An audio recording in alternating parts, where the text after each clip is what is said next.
बच्चों, आज हम आपको एक चालाक लोमड़ी और कौवे की कहानी सुनाते हैं। एक दफा की बात है, काला कौवा खाने की तलाश में इधर उधर उड़ रहा था। सुबह से मैंने कुछ नहीं खाया। मेरे पेट में चूहे दौड़ रहे हैं। मैं कहीं भूख से मर ही ना जाऊं।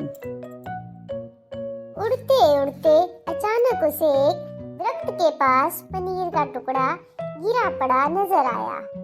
पनीर देखकर उसके मुंह में पानी आ गया। काले कौवे ने जल्दी से वो टुकड़ा उठाया और पेड़ पर जाकर बैठ गया।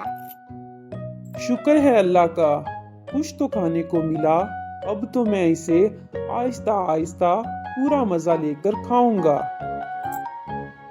वहीं पास ही एक होशियार लोमड़ी रहती थी, जो काफी देर से भूखी थी और खाने की तलाश में इधर उधर घूम रही थी। तभी उसने देखा कि दरख्त के ऊपर एक कौवा अपनी चोंच में एक पनीर का टुकड़ा लेकर बैठा है। पनीर देखकर उसके मुंह में पानी आ गया और उसने वो पनीर कौवे से छीनना चाहा। वो पेड़ के पास गई और कौवे से बोली, तुम कितने खूबसूरत हो कालिया। मैंने तुमसे पहले कभी भी इतना खूबसूरत परिंदा नहीं देखा। तुम्हारी दोनों आंखें कितनी प्यारी हैं और तुम्हारे पंख कितने शानदार हैं।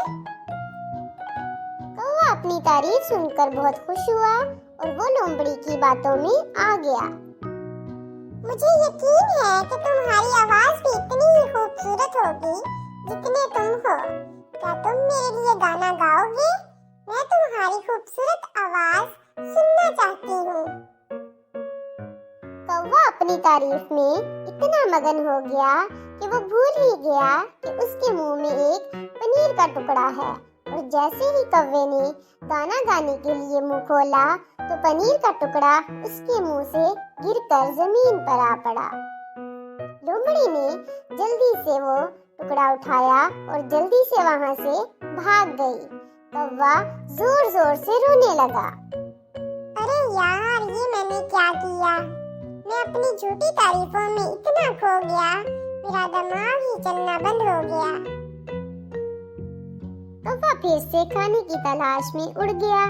तो बच्चों, इस कहानी से हमें ये सीखने को मिलता है कि हर चीज को उसकी काबिलियत का पता होता है और कई बार लोग झूठी तारीफों में फंसकर अपना ही नुकसान कर बैठते हैं। तो बच्चों, कभी भी चापलूसी करने वालों पर यकीन मत करो।